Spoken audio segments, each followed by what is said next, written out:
तो टीचर आपने तो बोला था कि as per section 3 of right to information act 2005 every citizen has a right to seek information from public authority and it is the duty of public authority to provide information to us. But हम information मांगे कहाँ से? मतलब आपने तो central information commission, state information commission पढ़ाया था, तो क्या हम पहले डायरेक्ट सेंट्रल इंफॉर्मेशन कमीशन या स्टेट इंफॉर्मेशन कमीशन के पास चले जाए इंफॉर्मेशन मांगने के लिए? Then welcome to another video of my channel law पढ़ो लॉ सीखो. I am Vidisha with you today. So basically, a person who desires to obtain any information shall make a request in writing or through electronic means in English or Hindi in the official language of the area accompanying prescribed fees. कहाँ जाएगी? To the central public information officer और state public information officer of the concern public authority. Basically अगर अब section 5 देखोगे ना तो वहाँ designation of central public information officer, state public information officer के बारे में बोला है कि public authority central public information officer और स्टेट पब्लिक इंफॉर्मेशन ऑफिसर को अपॉइंट करती है.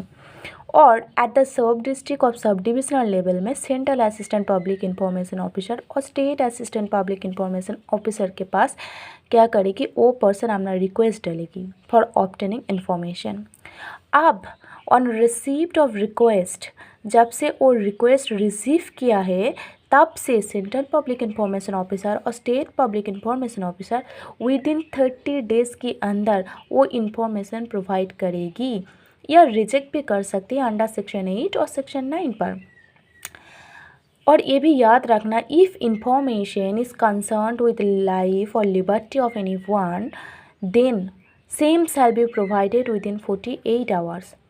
आप सोचो कि ये जो टाइम लिमिटेशन दे दिया था, इस स्टिपुलेटेड टाइम पीरियड के अंदर अगर इन्फॉर्मेशन देने से फेल हो गया सेंट्रल पब्लिक इंफॉर्मेशन ऑफिसर और स्टेट पब्लिक इंफॉर्मेशन ऑफिसर, या ऐसा कोई ग्राउंड पर रिजेक्ट किया कि एज अ पर्सन मैंने यहाँ तो इन्फॉर्मेशन मांगा था, मैं सेटिस्फाई नहीं हुआ उस डिसीजन से, तो मैं क्या करूँगी? मैं अपील करूँगी.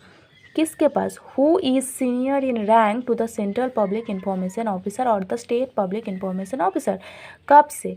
विद इन 30 डेज़, जब से मेरा रिक्वेस्ट कैंसिल हुआ है या मुझे इन्फॉर्मेशन नहीं दिया गया था. ठीक है.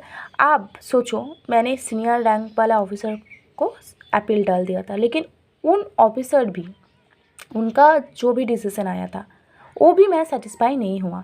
तब मैं क्या करूँगी? सेकेंड अपील करूँगी ना. सेकेंड अपील करूँगी किसके पास? सेंट्रल इंफॉर्मेशन कमीशन या स्टेट इंफॉर्मेशन कमीशन के पास विद इन 90 डेज़. कब से? जब से वो सीनियर रैंक वाला ऑफिसर ने मुझे कोई डिसीजन दे दिया था जिसमें मैं सेटिस्फाई नहीं हुआ, तब से लेकर विद इन 90 डेज़ मैं सेकेंड अपील करूँगी. और the decision of the central information commission और the state information commission binding होता है. So this is the procedure how a person can obtain his information. ठीक है.